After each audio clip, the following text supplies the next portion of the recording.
C'est très compliqué quand on parle Congo. D'abord, je vais vous dire bonjour. Bonjour tout le monde de là où vous nous suivez. Aujourd'hui, on va parler de Martin Fayoulou. Vous le savez très bien, cet après-midi à Kinshasa, le monsieur a fait une conférence de presse pour répondre au président de la République, Félix Tshisekedi, qui a parlé 48 heures auparavant. Ce qui est intéressant, c'est de voir que Martin Fayoulou veut rendre coup sur coup. Mais ce qui m'intéresse dans tout ça, c'est pas qu'il ait répondu ou pas.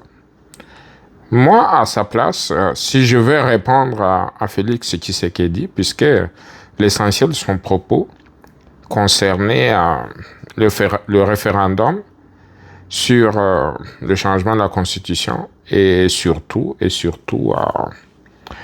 cette affaire de troisième mandat où si le président Tshisekedi, comme il a dit, qu'il pouvait se représenter pour un troisième mandat si le peuple le lui demandait.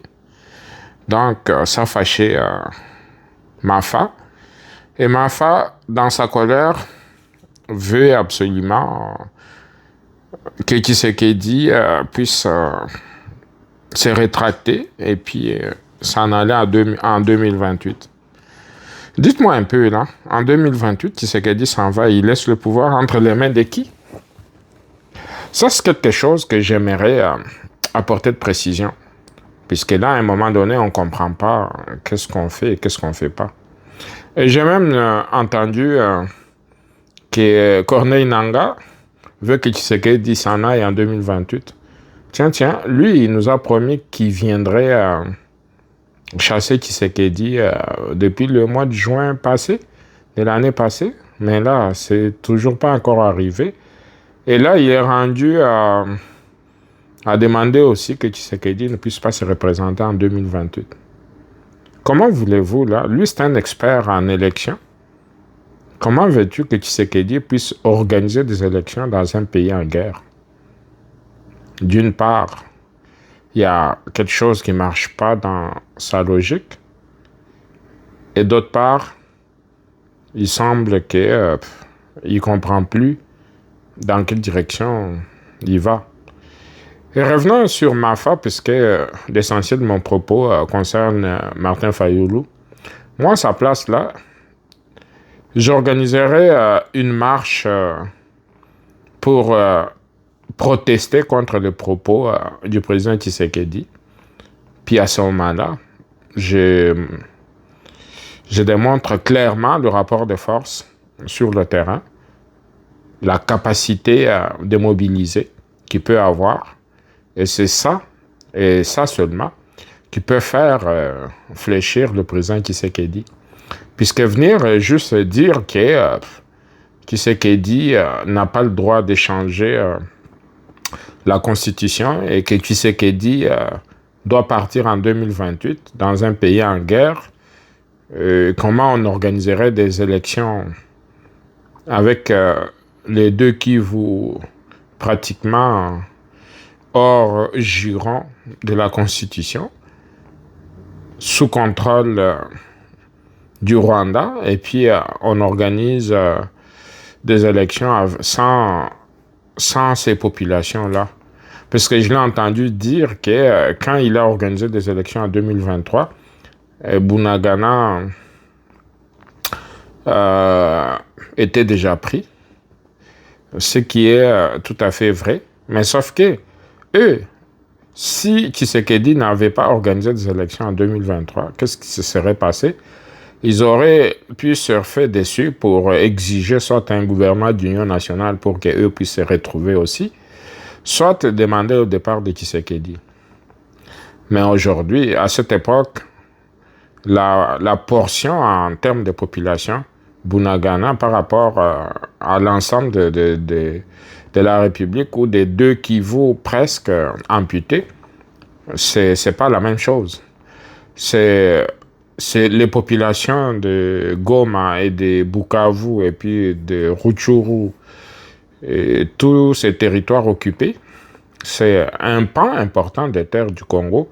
C'est une proportion importante des populations qui manque et qui peut influencer une élection.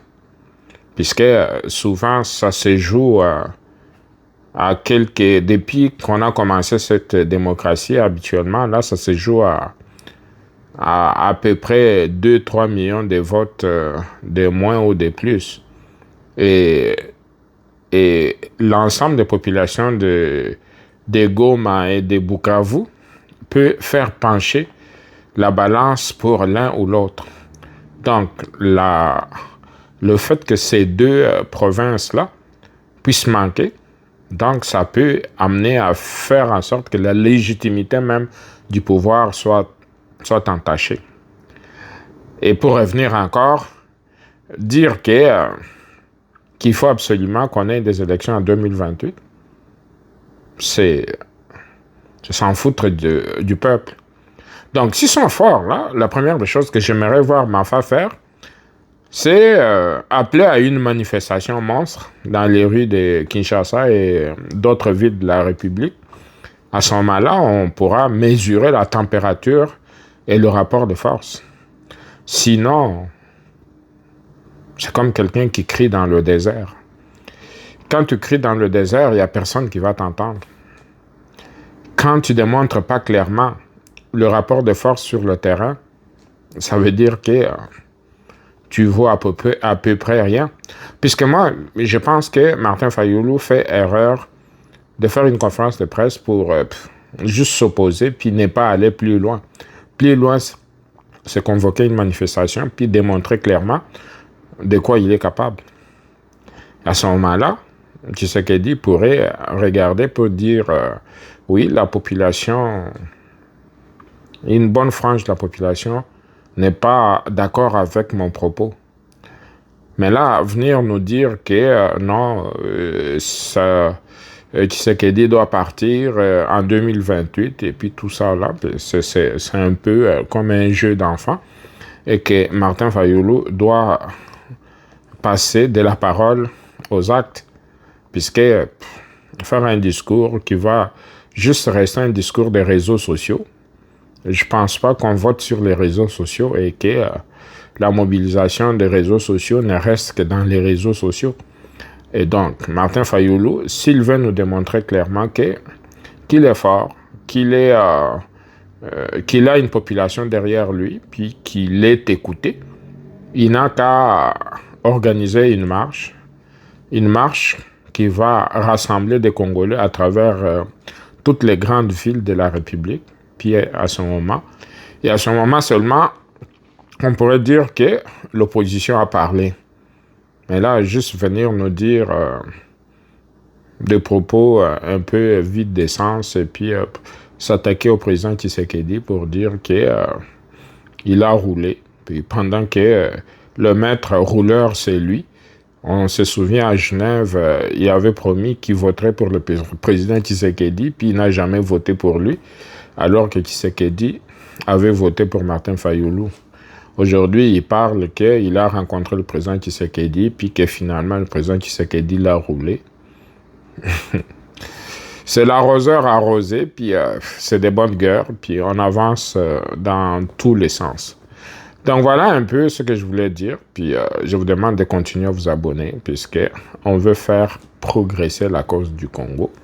Nous, tous les Congolais, des bonnes qualités, puis des Congolais qui aiment le Congo, puis qui veulent que le Congo puisse s'en sortir. Continuez à vous abonner, puis aimer nos vidéos, puisque nous sommes là pour parler Congo.